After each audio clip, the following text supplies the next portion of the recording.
can improve quality and quantity of life. He looked at a group of women with metastatic breast cancer.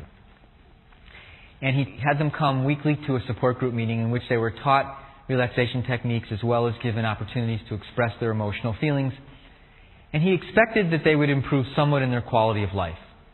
And they did. They showed that women who participated had less need for pain medication, less need for sleeping medication, generally rated themselves as having more energy in their lives. But what he didn't expect, in fact, he even sought to prove the opposite, was that these women actually had a doubling of their survival time.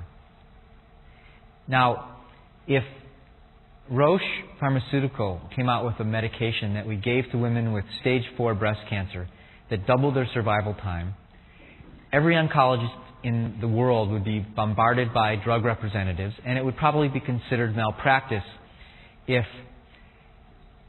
it wasn't prescribed. And yet, this very simple, cost-effective modality of supplying a support group to patients with breast cancer is still not standard of practice almost anywhere in the United States.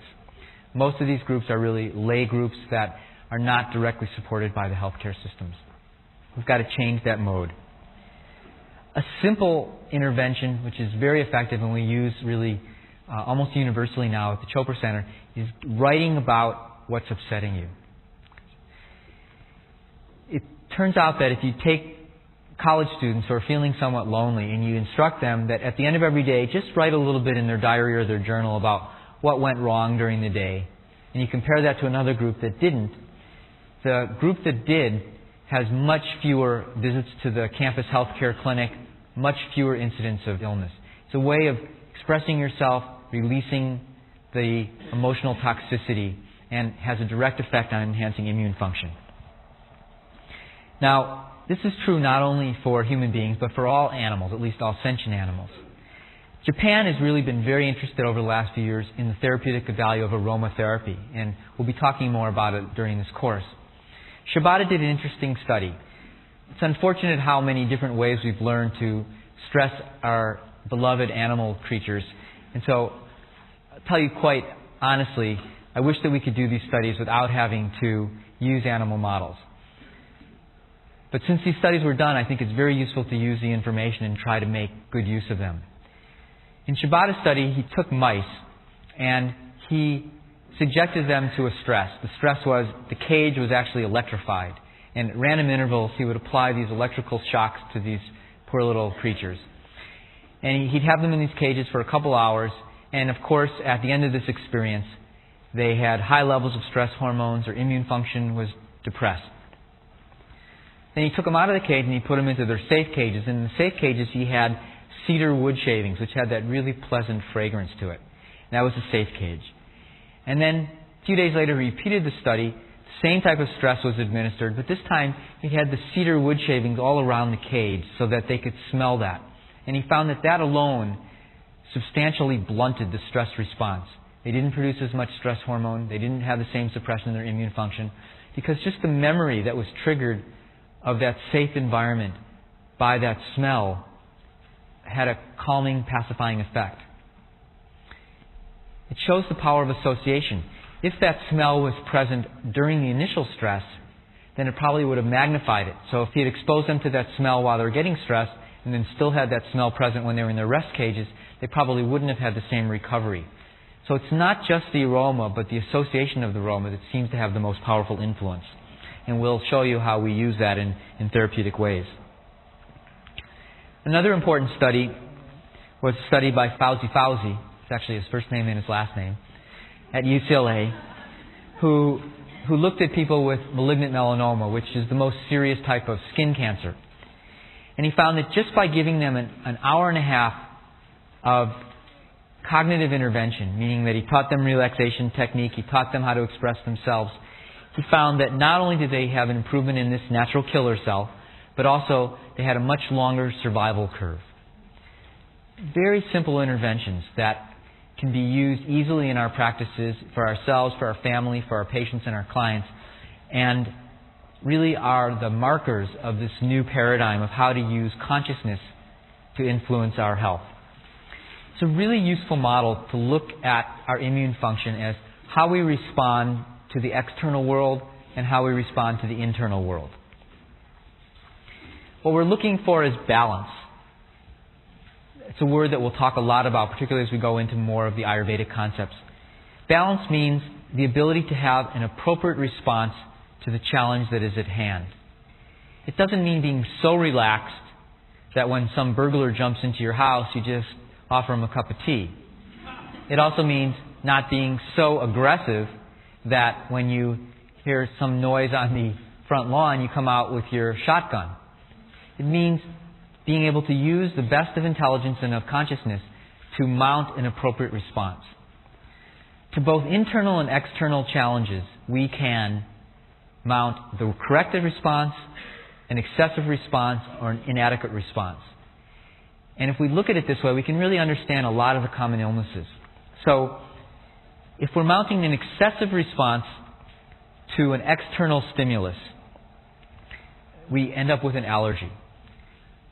There's nothing inherently evil about a pollen from a rose that happens to land in our nasal passages. But if we interpret that as being potentially dangerous, if we mount an excessive response, then we have an allergy. But it's not that there's anything inherently harmful about the stimulus, it's just we've interpreted it in that way. So an excessive response to an external stimuli can give us an allergy. We also have the capability of mounting an excessive response to an internal stimulus.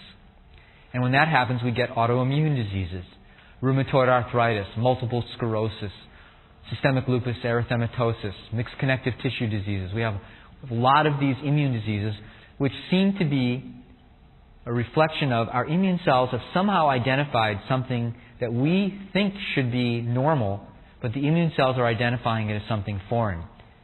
So in multiple sclerosis, it looks at some of the insulation around a nerve cell, the myelin, and says, there's something fishy about this myelin. It makes me nervous. I think I'm going to start attacking it.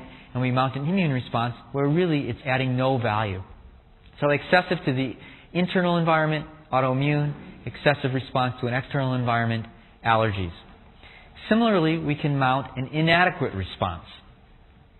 If we're too sleepy, lethargic, lazy on the job, overwhelmed, then we're not going to be responding appropriately.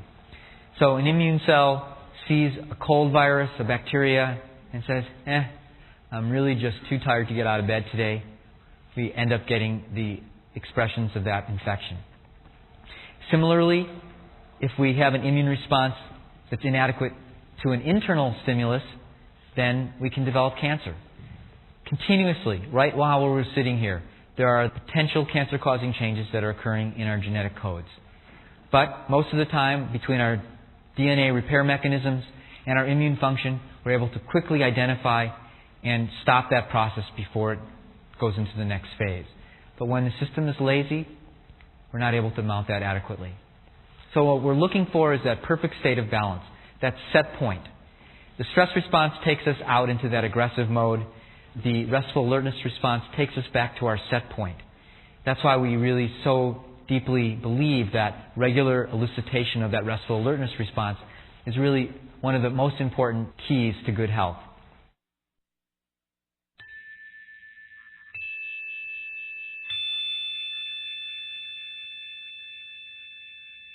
So we're going to talk about technologies to access inner silence.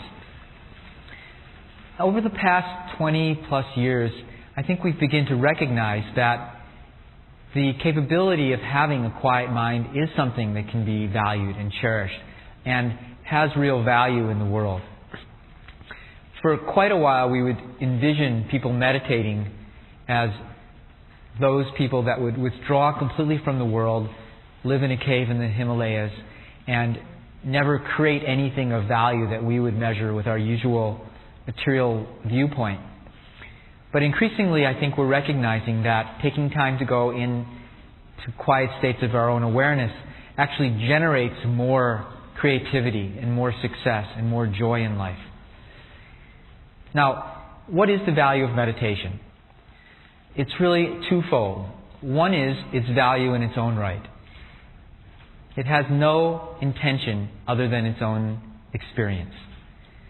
Throughout our days, almost every single thing that we do because we anticipate a specific outcome.